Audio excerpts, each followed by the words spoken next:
Você provavelmente já ouviu falar nos famosos REITs, os, entre aspas, primos dos fundos imobiliários. É uma boa forma da gente conseguir se expor a imóveis pelo mundo inteiro. Só que você deve estar pensando, pô, já é complicado analisar ações e tudo mais, agora eu tenho que me preocupar com REITs também?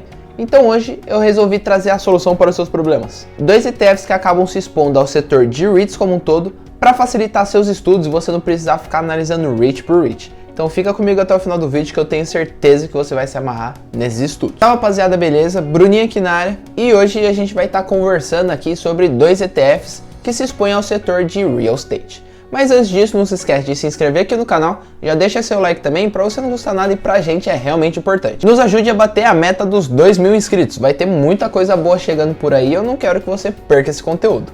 Então vamos lá conversar um pouco mais sobre esses ETFs. Para você que não sabe nada, tá meio perdido, os ETFs nada mais são do que Exchange Traded Funds, ou fundos de investimento negociados em bolsa. Dessa forma você tem liquidez e consegue negociar a todo tempo que o mercado estiver aberto. Normalmente eles acabam replicando um índice de forma passiva, além de existirem os ETFs ativos, só que isso é papo para um outro dia. Hoje a gente vai estar conversando aqui sobre ETFs passivos, ou seja, eles pegam o índice e eles acabam replicando ele de forma 100% passiva. Não tem um gestor escolhendo as ações a dedo. Mas as ações selecionadas não são de qualquer tipo.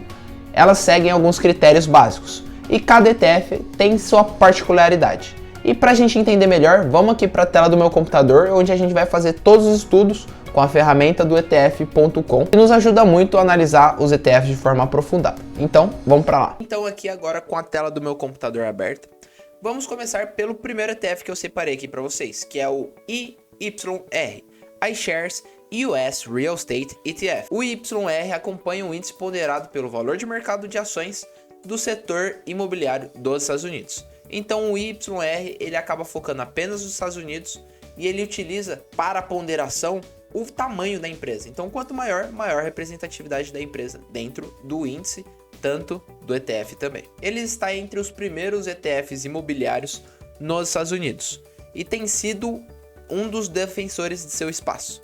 O fundo rastreia um índice imobiliário típico de base ampla e captura grande parte do espaço imobiliário, incluindo REITs e empresas que investem direta ou indiretamente em imóveis por meio de desenvolvimento, gestão ou propriedade, incluindo agências imobiliárias. O fundo pode investir em ações de todas as capitalizações negociadas principalmente nas bolsas dos Estados Unidos.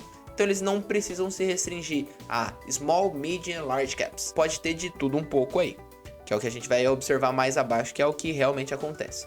Tal como acontece com outros ETFs de REITs, as distribuições do fundo são tributadas como rendimento normal. A estratégia permanece sempre a mesma, mas com uma metodologia de limite é aplicada no rebalanceamento trimestral. Isso é bastante importante para a gente levar em consideração. Seu emissor é a BlackRock, a marca que eles utilizam, né, a iShares. É um fundo bem antigo, tem mais de 21 anos. Ele possui uma taxa de administração bem alta, só que se a gente for levar em consideração que é um fundo bem antigo, eles não eram tão baratos igual os ETFs são hoje. Então a gente pode dar um desconto, mas mesmo assim acaba sendo bem elevado. ETF gigantesco aí com 6,65 bilhões de dólares de ativos sob gestão.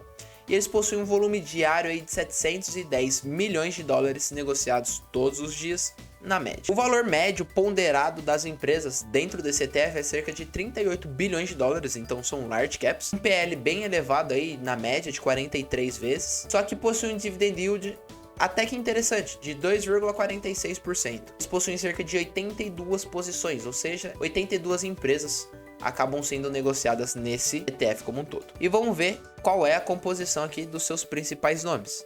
A gente consegue ver que a maior parte aqui são bem conhecidos. O primeiro e o maior é o American Tower.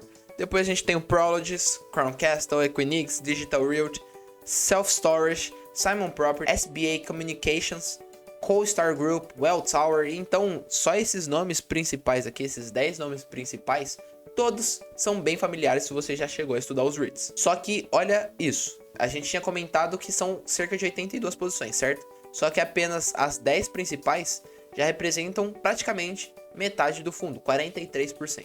Então a gente tem que entender que, querendo ou não, apesar de ser um ETF, ele acaba sendo um pouco mais concentrado. Se a gente for observar seu crescimento desde o seu nascimento, lá em 2000, a gente vê que é um fundo que começou aí com cerca de 35, 36 dólares e hoje está cotado em mais de 104 dólares. Então cresceu bastante nos últimos 21 anos.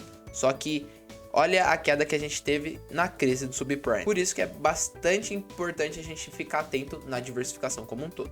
Agora vamos dar uma olhada no segundo ETF. Antes da gente continuar aqui, não se esquece de comentar aqui qual que é o próximo conteúdo que vocês querem que eu traga aqui para vocês. Comenta aqui que eu vou fazer de tudo para trazer o melhor conteúdo daquilo que vocês estão precisando. O segundo ETF é o SCHH. Schwab US REIT ETF. O SCHH acaba rastreando um índice ponderado pelo valor de mercado de fundos de investimento imobiliário dos Estados Unidos, ou seja, os REITs, excluindo REITs hipotecários e REITs híbridos também. Então a gente vai estar tirando tudo aquilo que é atrelado à dívida imobiliária quando a gente está falando em hipotecas. Isso seria algo proporcional a estar investindo em fundos imobiliários de papel, que foi o real causador da crise de 2008 aí. Os mais impactados não foram os REITs diretamente, mas sim as hipotecas. Então, por isso que a gente tem que tomar bastante cuidado e o SCHH já acaba prevenindo a gente disso. Ele é um ETF administrado de forma passiva para investir em REITs de ações dos Estados Unidos, que principalmente possuem e operam imóveis geradores de renda. O fundo exclui REITs hipotecários ou aqueles envolvidos em financiamento imobiliário e híbridos, envolvido em ações e hipotecas. O índice seleciona seus constituintes com base em telas de valor de mercado e liquidez, sujeito a certas restrições. Primeiro, o peso de nenhuma empresa pode exceder 10%. E segundo, o peso agregado de todas as empresas com peso acima de 4,5% não pode exceder 22,5%.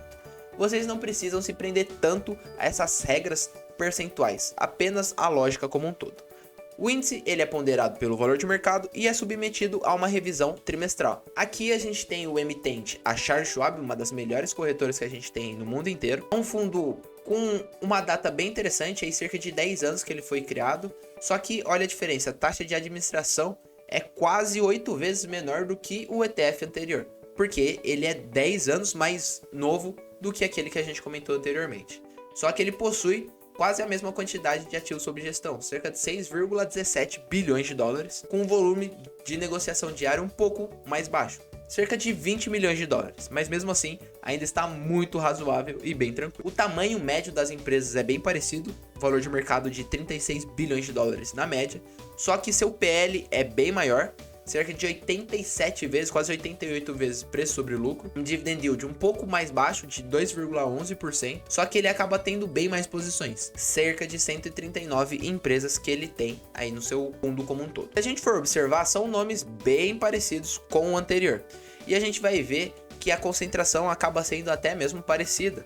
A gente tem American Tower, Prologis, Crown Castle, Equinix, Digital Realty, Self Storage, Simon Properties, SBA Communications, Wellstore, Avalon Bay. Eu acho que o único que acaba mudando aqui é o Avalon Bay. E o peso dessas 10 principais posições é bem parecido. No anterior a gente viu que era cerca de 43%, aqui no caso é 42%. Então são fundos bem parecidos, são índices bem próximos, que acabam focando no mesmo setor. Você tem vontade de investir em REITs e saber como analisar eles de forma bem aprofundada? Se você tem vontade, eu fiz 3 aulas gratuitas aqui no YouTube e eu acho que pode ser bastante interessante para você estudar elas. Lembrando que eu não vou fazer pitch de vendas, não vai ter nada, é simplesmente o melhor do conteúdo, só que de graça. Então o link vai estar aqui na descrição e também vou deixar fixado aqui em cima.